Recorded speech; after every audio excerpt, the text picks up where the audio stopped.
세면되고 싱크대고 다 부셔놓고 나가는 경우도 있고요. 막무가내로 이사비를 500만원, 1000만원 요구할 때도 있어요. 마치 무슨 당연한 권리처럼 이사비를 달라고 합니다. 이런 분들한테 아니 내가 낙찰자인데 이러면서 싸우기 시작하면 파국으로 가는 겁니다. 낙찰자는 그냥 정해진 순서대로 하시면 돼요. 이 명도를 하는데 무슨 특별한 노하우가 있거나 대단한 기술이 있는 게 아니거든요. 오늘은 명도 어떤 순서로 어떻게 해야 하는지 알아보도록 하겠습니다.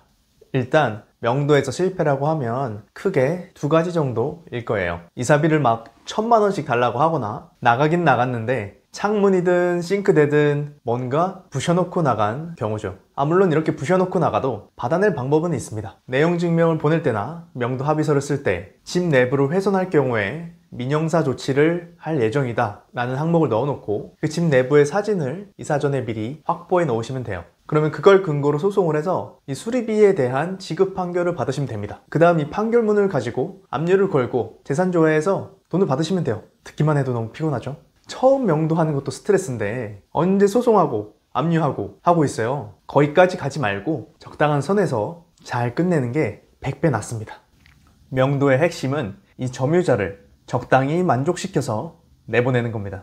그렇다고 이사비를 왕창 지어주고 내보내라는 소리가 아니에요. 같은 금액이라도 만족할 만한 상황을 만들어주면 되는 겁니다. 그래야 서로 막 나가는 상황이 생기지 않아요. 물론 이 명도는 이 낙찰자가 무조건 이기는 게임인 건 맞아요. 그렇다고 이 점유자한테 너 안 나가? 그럼 강제 집행한다 이러는 게 아니라는 거죠. 생각해보세요. 내가 이 점유자야. 근데 이 낙찰자가 이사비 못 준다고 화만 내면서 나를 강제 집행해버린대. 그래, 내가 더러워서 나간다. 근데 그냥은 못 나가. 이러지 않을까요? 이렇게 화난 분들이 나갈 때 하수구에 시멘트 붓고 나가고 한단 말이에요. 생각만 해도 끔찍하지 않나요? 그래서 이 점유자를 적당히 만족시켜서 내보내야만 합니다. 이 점유자가 원하는 건 뭘까요? 결국 돈과 시간이에요. 이사비 많이 받고 더 오래 있다가 나가고 싶은 거죠. 그럼 우리 낙찰자는 뭘 할 수 있을까요? 제일 강력한 건 인도명령 신청에서 강제 집행, 강제로 내보낼 수 있겠죠. 그리고 잔금 납부한 시점부터 월세도 받을 수 있어요. 마지막으로 많이는 아니어도 소정의 이사비를 지급할 수도 있겠죠. 이 세 가지를 요리조리 잘 이용해서 이 점유자가 내가 원하는 선택을 하도록 만드는 겁니다. 이 점유자가 처음에 1000만원 달라고 했는데 200만원만 줘서 내보냈다고 해볼게요. 그럼 이 점유자는 그렇게 생각하겠죠? 무슨 500도 아니고 200밖에 안 주냐, 더럽고 치사하다 가 아니라 한 푼도 못 받을 수도 있었는데 200이라도 받아서 다행이다 라고 느낄 수 있도록 만들어줘야 합니다. 지금부터 순서대로 무엇을 하고 그때마다 점유자의 심정이 어떻게 변할지 얘기해 볼게요. 명도는 우리가 낙찰받는 순간부터 시작된다고 볼 수 있어요. 그럼 우리의 첫 번째 목표는 뭐냐? 바로 점유자를 만나거나 연락을 하는 거죠. 그래서 우리가 처음 해야 할 건 사건 기록 열람이에요. 낙찰 당일 오후 늦게나 다음날 해당 경매계에 가서 신청하시면 됩니다. 그러면 이만한 서류 뭉치를 주는데 거기에 점유자의 연락처가 없는지 찾아보는 거예요. 있는 경우가 자주 있는데 혹시나 없다? 그럼 이제 낙찰받은 집으로 갑니다. 이때 집 먼저 들어가지 말고 관리사무소를 먼저 가보세요. 가서 이 집의 낙찰자인데 미납관리비 납부 때문에 알아보러 왔습니다. 그러고 점유자에 대해 물어보는 거예요. 그냥 점유자 연락처를 달라고 하면 개인정보법 때문에 안 된다고 하거든요. 그러니까 이렇게 얘기하시면 돼요. 관리비 밀린 거는 제가 추후에 꼭 낼 테니까 점유자에게 제 전화번호 좀 전달해 주실 수 있나요? 얘기 좀 하고 싶다고 전해주세요. 이렇게 했는데도 연락이 안 되면 이제 진짜 집으로 가는 겁니다. 이왕이면 퇴근 시간 지나서 가는 게 좋겠죠? 낮에는 빈집이 많으니까요. 그렇게 해서 만나면 다행인데 못 만나면 그냥 연락처 남겨놓고 오시면 됩니다. 포스트잇에 쓰셔도 되고 저 같은 경우에는 보통 미리 프린트를 해서 가요. 여기까지 했으면 이 점유자랑 어떻게든 연락이 닿았을 겁니다. 그럼 이제 명도가 시작되는 거죠. 여기서 팁을 하나 드리자면 본인 소개하실 때 낙찰자 본인이라고 하시기보다는 대리인이라고 하시는 게 협상하기 편해요. 명도 협상하다 보면 이사비 얘기도 해야 되고 나중에 인도명령, 강제집행 이런 불편한 얘기도 해야 하잖아요. 그럼 점유자 입장에서 나한테 나가라고 하는 당사자랑 얘기하는 것보다 한 다리 건너 대리인이랑 얘기하는 게 훨씬 덜 적대적이겠죠? 점유자가 갑자기 무리한 요구하고 그래도 대리인이면 알아보겠다고 하고 나중에 대답할 수도 있어서 편하고요. 자, 그럼 이제 드디어 점유자를 만났어요. 무슨 얘기부터 해야 될까요? 처음에는 일단 이 점유자의 상황부터 파악하면 됩니다. 이분들도 진작부터 경매가 진행되고 있다는 걸 알고 계셨을 거예요. 그러니까 속으로는 낙찰되면 어떻게 할지 대충은 다 계획해 놓으셨을 거란 말이죠. 그런 부분들을 하나씩 물어보는 겁니다. 이제 낙찰이 됐는데 이후 절차에 대해 아시고 있느냐, 이사 계획은 세우셨느냐 물어보시면서 대화도 하고 상대방에 대해 파악하는 거죠. 어느 정도 선에서 이사비랑 기간을 원하는지도 한번 떠보고 경매에 대해서는 어느 정도 알고 있는지, 주의해야 할 건 없는지 등등 물어보시면 돼요. 첫 대면이잖아요. 상황 파악만 잘 하시면 됩니다. 어차피 이제 시작이니까요. 절대 조급해 하시면 안 됩니다. 이제 첫 만남이 끝나고 시간이 흘러 2주가 지나면 매각 허가 결정 확정이 되겠죠. 그럼 대금 납부 기한이 잡힐 거고 이제 대출을 알아보셔서 잔금 납부를 하시면 돼요. 근데 이때 바로 놓치지 말아야 할 게 인도명령 신청입니다. 잔금 납부는 보통 법무사님들이 진행을 해주실 텐데요. 그러면 그분들께 미리 인도명령 신청 서비스로 해달라고 요청하시면 돼요. 그럼 대부분의 법무사분들이 그냥 해주실 겁니다. 그리고 이 인도명령 신청은 잔금 납부를 하고 6개월 이내에 해야 되기 때문에 꼭 기억해 두시고요. 그러고 나서 이제 드디어 내용 증명을 보내는 겁니다. 내용 증명만 제대로 써도 명도가 훨씬 쉬워집니다. 몇 가지만 분명하게 쓰시면 돼요. 잔금 납부를 완료해서 낙찰자가 이제 소유자가 되었다. 그러니 이제부터 월세가 발생하게 될 것이다. 법원에 인도명령 신청이 되었고 만약 이사협의가 안 된다면 강제 집행이 되게 될 거다. 그렇게 되면 강제 집행 비용도 청구가 될 거다. 그러나 잘 협의가 되면 모두 취소될 거다 라고 말이죠. 이 내용 증명을 받은 점유자는 어떤 생각이 들까요? 뭐야, 진짜 우리 쫓아내라고 법원에 신청했나? 월세도 내라고? 이 사람이 이사비 안 주려고 수수는구만. 조금 걱정이 되면서도 기분이 살짝 안 좋을 수도 있겠죠. 그러고 이제 며칠 있으면 이제 법원에서 인도명령 결정문이 송달이 됩니다. 신청하고 1, 2주면 결정돼서 점유자에게 송달이 되거든요. 그럼 이제 이 점유자가 상황의 심각성을 느끼게 되겠죠. 뭐야, 진짜 법원에서 나보고 나가라는 거야? 어쩌지? 걱정과 불안이 더 커지겠죠. 이때 사이사이에 연락을 해서 점유자와 협상을 계속 시도해 보는 겁니다. 어차피 강제 집행하면 한두 달 사이에 나가셔야 한다. 그래도 서로 얼굴 붉히면서 강제 집행하는 것보다는 합의 봐서 나가시는 게 낫지 않냐.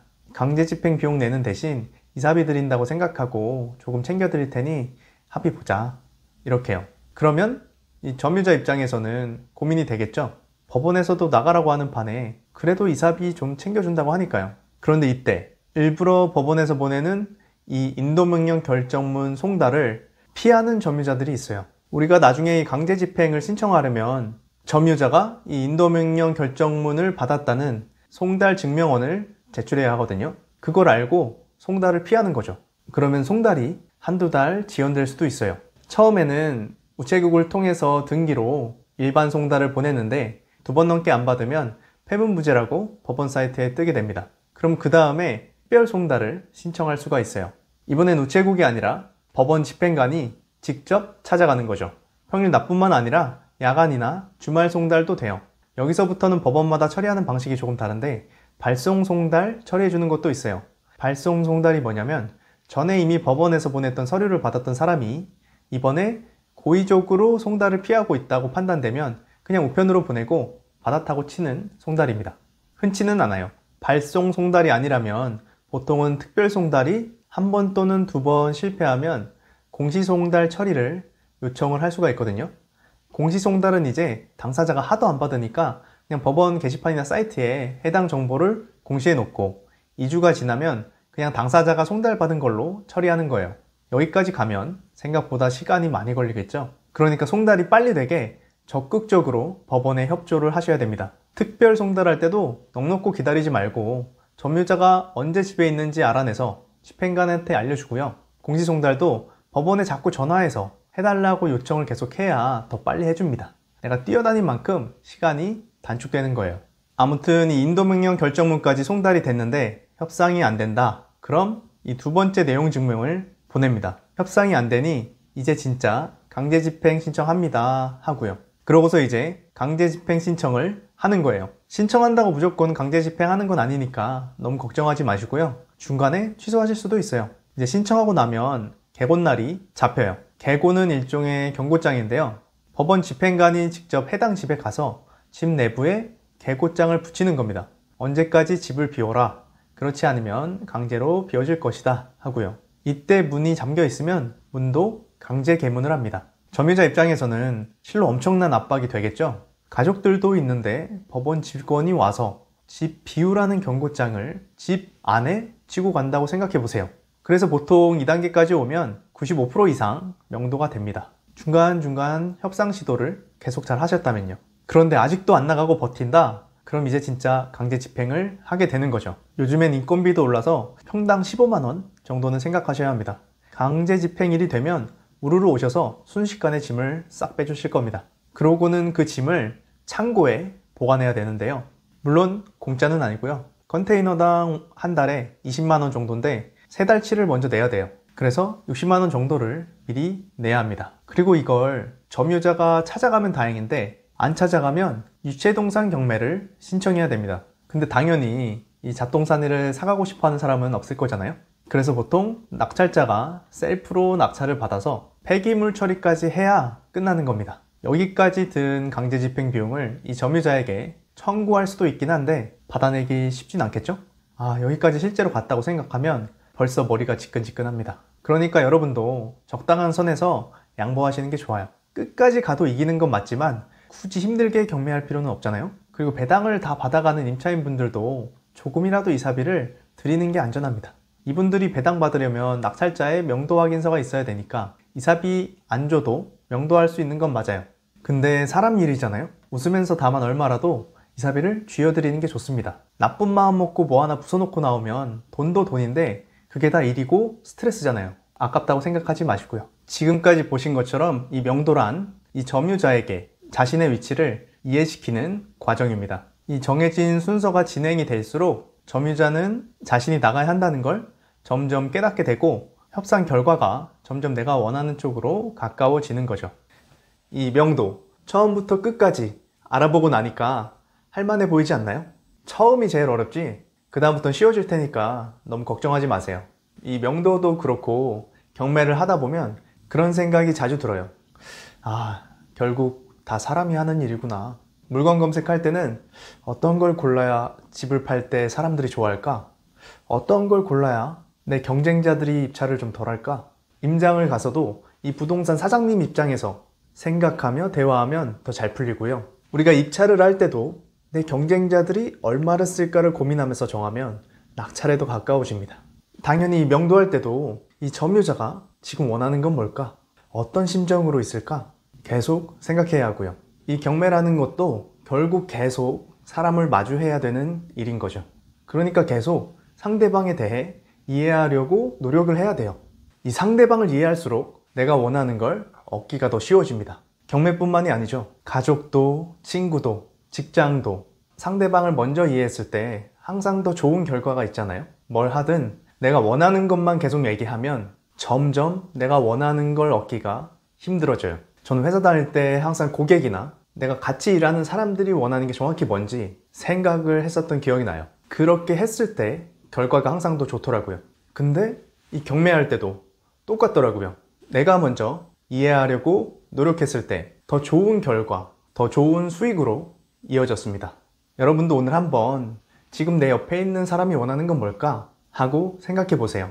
사소하지만 그런 질문 하나하나가 모여 인생도 경매도 더 좋은 쪽으로 이끌어 줄 겁니다. 더 많은 분들이 더 편한 마음으로 경매하는 걸 제가 도와드릴 수 있게 구독과 좋아요 부탁드리고요. 오늘도 경매 공부 화이팅!